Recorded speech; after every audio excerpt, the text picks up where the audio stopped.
Kelas loro SD wis karo aku, saiki wis semene gedene Mas Gareng. Luar biasa. Nggih. Mula nek aku karo Niken kuwi ya bapak karo anak. Alhamdulillah. Jare arep kesir Niken ngomong ngono. Aku pekeo karo Niken kok, Pak. Ngopo?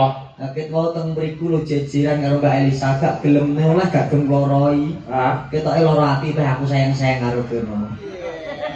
Maksudnya piye? Kowe gelo karo aku, aja ngono ah. Gak apa-apa, gak apa-apa. Aku mau karo Mbak Elisa ya guyon cukup tekan mati ya. Dadi wong lanang ki ora usah kepedenan. Sampeyan ki lho ganteng ora, sugih ora. Sampe lek arep ngrabi aku ki terus bondone opo? Masya Allah. Piro? Ya Allah Ken, demi kamu Ken, aku sebetulnya lumpuk-lumpuk mas kawin. Alhamdulillah wis komplit kabeh kurang masih tok nek anu wis enak. Oh, mas kawin, mas rong terus kare apa nih? Kawin nih.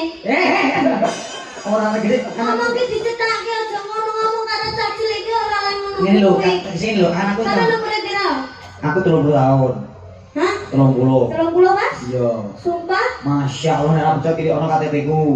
Aku wis sunat tenan. 30. Iya. Dapat milik. Lho gak ngerti kan aja nanya aku sik to, Nduk. Ya, Bang. Aku mau perlu dadi gede dhuwur lahir batin kok perlu dadi gede dhuwur nek kalih Pak Kang kok gede aku, Nduk. Lha kok jare mung semono. Lah kena kahanane arep ngene no Pak gak yo mangker.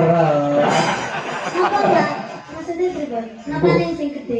Mergo kademen iki lho jare mangker. Mangker. Aku ngomong. Anu Pak, cilik mesti cilik awake ngoten lho. Lah ya cilik awake. Lah iya. Gede-gedean maneh. TKT kuwi gede no. Dekane tak pengen duwe bojo kowe iki lho kan. Aku pengen di bojoku ya kan. Tenang lahir batin aku seneng. Sama dolan dadi bojoku. Sumpah awan aku pengen di bojoku. Sampeyan sayang to, Dek. Sayang lahir batin. Lah ngono mau kok karo Mbak Elisa kok punya. Ora usah dadi ati kuwi guru biyen kok kono. Wong kuwi asline yo seneng aku nek aku mau. Sangkem kabeh kok silet ya.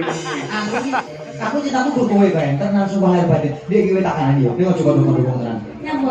Duwi iki lho duwe aku. Nyapa? Apa untuk anake aku mau. Aku ngeboti kowe asline. Iku tapuk nonyong ya. Ambil ora kena dibuku.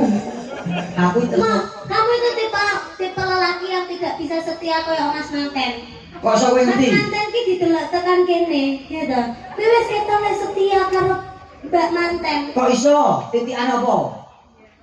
Titikane teko alise. Piye alis piye contone. Jane aku ya ora ketok alise ning ndi. Lah kok iso titikan alis bareng.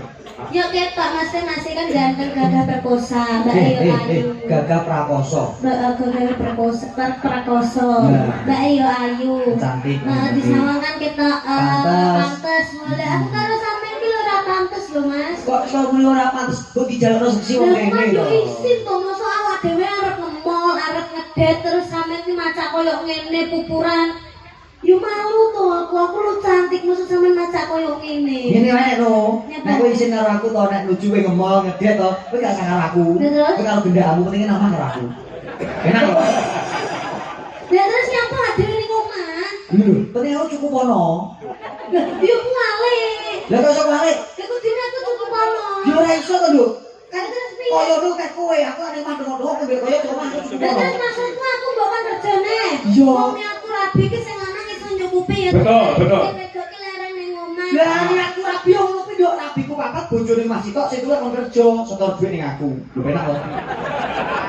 Lho wong lanange duwe tanggung jawab sing gedhe. Nek perlu wong wedok iki kon ning omah ongkang-ongkang, wong lanang sing golek kaya, golek duit nggo ngopeni bojo sing ning Putri omah. apa nggak kerja, Pak? Heh? Putri apa nggak kerja? Lek tinggal ra gelem kok. Alah awake ibu-ibu kuwi lho. Betul kowe. Betul piye? Butku kudune nang omah, jenengane aja gelem nek nyambut gawe, kuwi jenenge wong lanang gak setia. Nah, masalahnya Pak Kakku lek ora ditunggone rebutu ya ngono kuwi lho ngene. Kenapa? Ini berarti warna-warna. Ora kuwi biyen saiki wis ora. Wah. Kok Lucut aku. Gak biyen ya ora saiki ya ora. ora boleh iki. Enggak boleh. Enggak boleh. Harus setia. Harus setia. Setia terhadap pasangan selamanya. Alhamdulillah. Oh ya kaya Mbak Manten karo Mas Manten Pak kuwi. Manten nomine sinten? Mbak Manten Mbak Dwi Lestari. Mbak Dwi. Dwi iki loro. Loro iki tegese jodoh. Lestari iki selamanya. Wah, berarti Berdene ngono. Ngono. Lah, masya Iso Allah. garing ket mau ora merdekne Nek guru ngerti kuwi lah. Dan Mbak Dwi Lestari wis diredene ganti masih jenenge Mas Sopo? Mas Saiful Anwar. Heeh. Berdene sing wedok, sing manten wedok wis tak wedene Dwi iki loro. Loro tegese jodoh, Lestari selamanya. Nek manten lanang Mas Saiful Anwar. Berdene. Saifule apa? Jenenge Ibu Saiful. Saiful ki setia. Anwar selamanya, berarti setia selamanya. Yo ora? Yo setia selamanya. Pak jenenge sapa? Pak Karmin. Pak Tarmin ini apa tegese? Kali sugih. Min Mbeni utang. Sugih hutang berarti. biyen sugih utang wis disaur kabeh saiki dadi wong sugih. Ngono. Oh berarti ganti jeneng. Garis piye? Tar plus. Tar plus. Yo. Tar iki sugih. Plus iki tambah. Oh, tambah sugih. Tambah sugih. Sadurunge wayangan sampe nanggap wayang sik tarmin, bar wayangan dadi tar plus. Plus. Ibuke Bu. sapa? Bu. Kami. Katmi. Heeh. Kati stop. Yo kati stop. Mi. Keriting. Ana apa TV ono ngene Katmi. Apa kuwi? Keriting anu. Keriting. Iki bapak kumpul. Bukan jenenge stop keriting berarti saiki Pak. Bukan mi bener-bener saiki lurus. Oh iya, stop Stop keriting. keriting. Oh, wis ada bonding kok. Ora omong iki. Bu, mana bu? Masya Allah. Sapa nih? Baik. Baik, selamat. Selamat ya, Bo. Selamat ngarep, selamat gurih, selamat kabeh. Ya, siap. Ditungake muga-muga kabeh sehat selamat. Amin ya rabbal Untuk alamin. kedua teman-teman mugi-mugi langgeng. Amin. Sakinah mawaddah warahmah sampai akhir hayatnya maut yang memisahkan. Amin. Sing penting bahagia. Wis tak ngomongi to. Dulu aja nyawang. Sing penting. Sing penting. Lah iki ngapa kok penting? Lucu tuh, Mas. Sing penting bahagia Ya. selalu, jangan tukaran. Ya, makanya kan aja nyawang. Kan grogi masalahnya. Nyai. Nah, pokoke begini nek manten wedok, kuwi nek ora enek mikir salindri, mending ora wayangan. Kuwi tak ono manten wedok. Inggih to, Mbak. Mungkin mriki nggih, Mbak. Napa sakniki? Nah, sakniki lek ono dokumentasi. Ah, tidak mriki kali manten kakung ngono nggih. Iya ya. Ah, ya. Makanya Mbak Nike ben kesoten dadi dokumentasi. Lho, ya lah ya. Ya. Iki sing nonton wong sak dunia lho. Masya Allah. Ora kok ora sak dunia. Lah, Iki Iran karo Israel gak mau nonton stream.